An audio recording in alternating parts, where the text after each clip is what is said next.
সম্মানিত ভিউয়ার্স, আশা করছি তোমরা ভালো আছো, সুস্থ আছো। আজকে যে বিষয়টা নিয়ে তোমাদের মাঝে আলোচনা করতে চাচ্ছি, অবশ্যই তোমরা ভিডিওর পিকচার দেখে বুঝতে পারছো আর ব্যারিস্টার সুমন কেন দৌড় দিয়েছে। তো অবশ্যই ব্যারিস্টার সুমন কেন দৌড় দিয়েছে সম্মানিত ভিউয়ার্স, যদি ভিডিওটা দেখো তাহলে হচ্ছে সব কিছু ক্লিয়ারলি বুঝতে পারবা। তো সম্মানিত ভিউয়ার্স, আর যারা হচ্ছে আমার চ্যানেলকে সাবস্ক্রাইব করেছো তাদেরকে হচ্ছে অসংখ্য ধন্যবাদ। আর যারা হচ্ছে ভিডিও দেখছো কিন্তু সাবস্ক্রাইব করছো না, অবশ্যই রিকোয়েস্ট থাকবে চ্যানেলটা একটা সাবস্ক্রাইব করে দিও।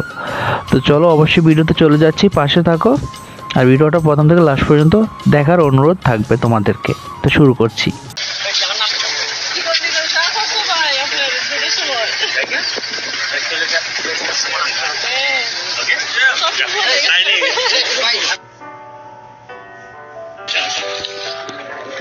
চিনছনি আমারে? আসুন।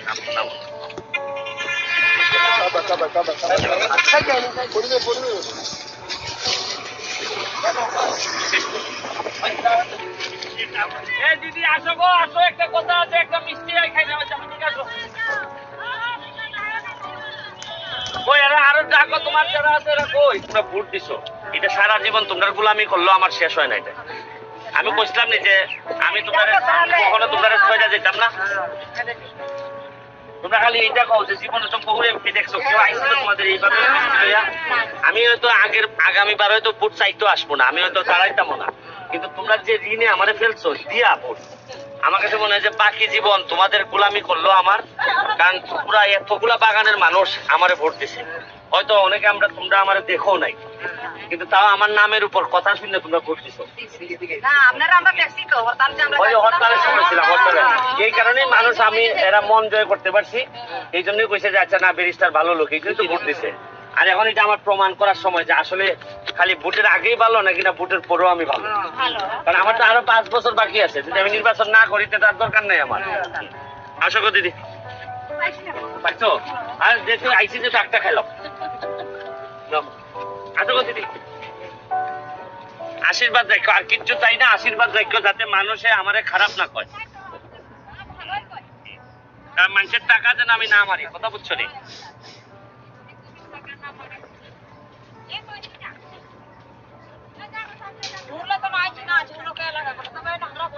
এটা ভালো জায়গায় ফেলাই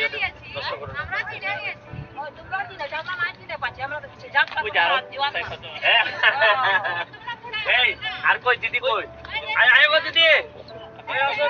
আচ্ছা শোনো, আমার তো আরো কাজ আছে, আমি আরো 2 প্যাকেট দিয়ে যাইগা। তোমরা একজন কে দায়িত্ব নিবে? 500 টাকা দিব, যে দায়িত্ব নিয়ে সবাই মিষ্টি খাওয়াবে, কেটাই খাওয়াবে কও? হ্যাঁ, এই যে দিদি নাও, এই দিদিরে 500 টাকা দাও, আর ওই মিষ্টির প্যাকেট দিয়ে যাও। দিদি দিদি আমাদের কাছে আসেন, গাড়ি থেকে 2 কারণ মিষ্টি দিয়ে দিতে আছে। এরা এখানে একজন নিয়ে পাঠাও, দিদি বসে বসে যাচ্ছেন। দূর না, ওই এক ছেলে আছে, আই না রে, তুমি লজ্জা পাও না? বুঝায় না, আমি পাইছি না। ও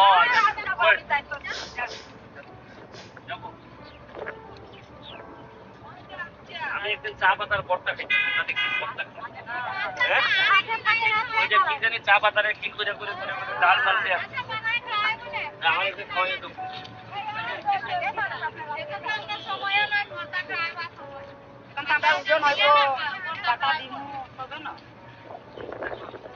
আর আছে কেউ? শোনো গো দিদি, জায়গা আরেকটা জিনিস শোনো, খালি মিষ্টির জন্য না, তোমরা যদি কোনো সমস্যায় পড়ো, অনেকে আছেন নেতারা যায় নাকি আবার উল্টা পাল্টা বুঝায় আমারে, যেমন নেতারা হয়ে গেলে, নেতাদের হয়ে গেলে কয় না না কোনো অসুবিধা নেই, এইগুলা ঠিক চলছে সব। তোমরা একটা কাজ করবা, যদি দেখো তোমরা সমস্যা নেতারা হইতেছে না, নেতারা 2 নাম্বারই করতেছে, সরাসরি আমার বাসার যে ব্যাগা, আমার বাসা সোনারগাঁতে, আমি প্রতি শুক্রবার শনিবার আমার বাসায় থাকি। আমার বাসায় বইলা দেওয়া আছে যে চা বাগানে কোনো শ্রমিক ভাই বোন যদি আসে, তারে কোনোভাবেই ফেরানো যাবে না। অন্য তুমি স্বপ্নে যদি ফেরাও, কিন্তু চা বাগানের শ্রমিক ভাই বোন গেলে ফেরাবা না। কারণ হচ্ছে গিয়ে মানে আপনারা যা করছেন এই নির্বাচনে আমার জন্য, মানে আমার বাপ নাই, আমার মা দেশে থাকে না, এরকম একটা এতিম ছেলেরে আপনারা যেভাবে আপনারা সম্মানিত করছেন, এইটার ঋণ আমি মানুষের বাচ্চা হইলে কোনোভাবে দেওয়া সম্ভব না। আমি এমপি হইয়াই প্রথমেই গিয়া শেখ হাসিনার জননেত্রীর কাছে গিয়া বলছি যে আপনি যদি চা বাগানের চায়ের দাম না বাড়ান তাহলে শ্রমিকের বেতন পাবে না। এই 40 বছরে কখনো কেউ সংসদে দাঁড়াইয়া বলে নাই আমাদের কোন এমপি।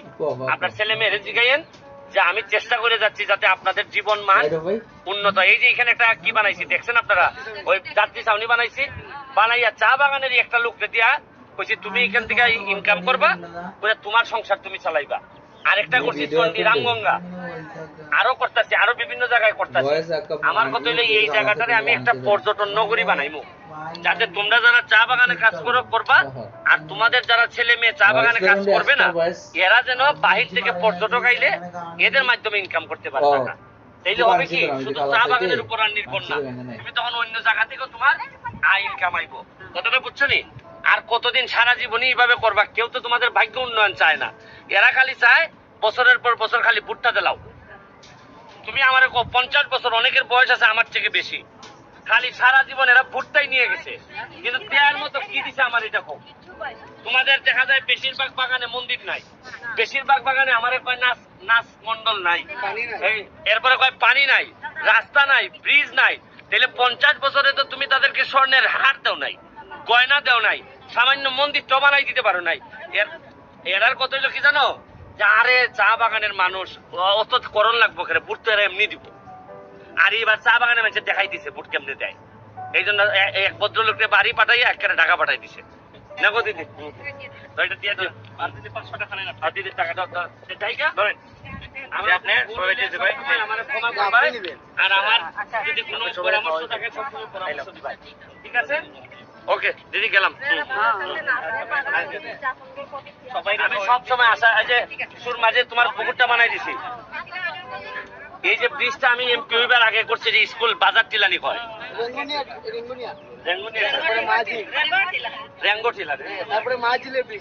মাঝিলের ব্রিজ। তোমরা যা যা লাগে এই আগামী 5 বছর পর্যন্ত আমি আসি, এমপি আছে, আমার তো আর এখন কেউ বিদায় দিতে পারবো না।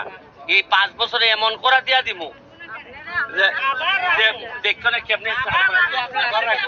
আমি এমন হইতে পারে দিদি, আগামী 5 বছর পরে এমন হইতে পারে আমি বাঁচতেও না পারি, অথবা আমার মনে হইতে পারে আমি নাও দাঁড়াইতে পারি। আমার কথা হইলো যে আমি এমপি না থাকলেও আমার গাড়ি দেখলে তোমরা যেন দাঁড়াই আইসা দৌড়াই আইসা বলো যে আমার ভাইটা আইছে।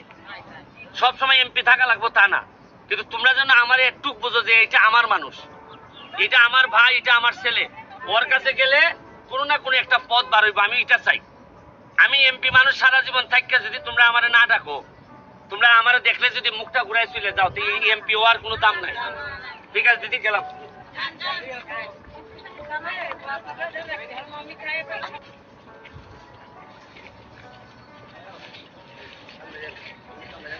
দিদি আয়ো আয়ো আয়ো, তাড়াতাড়ি আও, কথা আছে। পরে তো খালি আইতেই থাকবা আটকাইতেও পারতাম না। আমি এখন জায়গায় আমার এই মাধবপুরে একটা প্রোগ্রাম আছে। আর আসল কথা হইলো যে এমপি হইবার পর তো জনে জনে তো যাইতে পারতেছি না। আর এই যে এদিকে যাওয়ার সময় যারা এই রাস্তায় পাই সবাই মিষ্টি খাওয়াই যায়, কারণ আমার কথা আমি তো আরো 5 বছর আছি এমপি। 5 বছরে যদি 50 বার আসা যাওয়া করি, তাহলে তো তোমাদের সাথে একটা সম্পর্ক হয়ে গেল। আর ভয় ভাঙ্গাই তুই কত, তাহলে আমার কাছে চাই চায় না। কারণ আপনার নেতারা আছে না, সব কথাকে আমারে কয় না। তোমার কাছ থেকে আমি যে কথা পাইমো তোমার নেতারা কয় না, সব নেতারা তার লাভের চিন্তা করে। আমি চেষ্টা করবো তোমাদের একেবারে মাঠে আইসা তোমাদের কি সমস্যা জানার। এই যে দেখো তোমাদের পুকুরটা বানাই দিচ্ছি আমি, ওই যে তোমরা বিসর্জনের জন্য যেটা, এটা নিমাইটিলা না, এরপরে ব্রিজ করছি কোথায়, এটা মাহাজিল, রেঙ্গুটিলা, তারপরে বাজার টিলার এখানে স্কুলের পাশে একটা ব্রিজ করছি এবং তোমাদের যে বিসর্জনের জায়গাটা এটারে সেরকম ভাবে আমি উন্নত করবো, ওই একটা পার্কের মতো বানাই, যাতে বিকাল বেলা তোমরা তোমাদের ছেলে মেয়েদেরকে নিয়ে সিটের এই টেবিল চেয়ারের ব্যবস্থা করবো, যাতে বসতে পারো এখানে। আর দামি দামি গাছ লাগাই দেবো, আর একটা বড় ঘাটলা করে দেবো, যাতে এখানে জমিদারের মতো লাগে। কথা বুঝছো? এই আমি তোমারে কইছিলাম যে ভোট আমি একবারই চাইমু, আর বাকি যদি কোনদিন দাঁড়ায় তোমরা খুশিতে আমার ভোট দিয়াইবা, এবং তোমরা আমার জন্য আশীর্বাদ চাইছো, তোমাদের জন্য আশীর্বাদ করে যেতেছি। আর ডরাইও না, যে কোনো সময় চলে আইবা বিপদে পড়লে, ঠিক আছে? তোমরা ভাবতেছো যে এমপি খালি আমরার পিছে দৌড়ায়, আগে তো তোমরা এমপি পিছে দৌড়াইছো, এবার কি ভোট এমপি বানাইছে, এখন এমপি তোমরার পিছে দৌড়ায় খালি। জায়গা জায়গা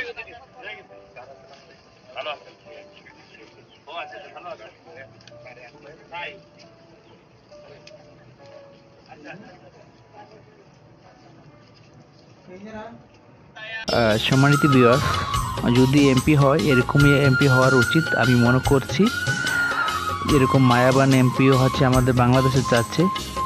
কারণ হচ্ছে দেখা যায় কি যে এমপি হয়ে যে যারা ভোট দেয় ওনাদেরকে হচ্ছে ভুলে যায় একজন এমপি, তখন হচ্ছে মানে 5 বছর পর আবার যে হচ্ছে ওনাদের কাছে আবার ভোট চায়। তো ব্যারিস্টার সুমন হচ্ছে ব্যতিক্রম, তেনাকে হচ্ছে অনেক কষ্ট করে সবাই ভোট দিয়ে জিতিয়েছে, ওই অবদান তিনি হচ্ছে দিচ্ছে। তো বিশেষ করে ভিডিওটা দেখে খুব ভালো লেগেছে যে ব্যারিস্টার সুমন অন্য এমপিদের মতো না, সে একজন অন্য রকমের একজন এমপি যে গরিবের দুঃখ সুখ সব কিছু বোঝে।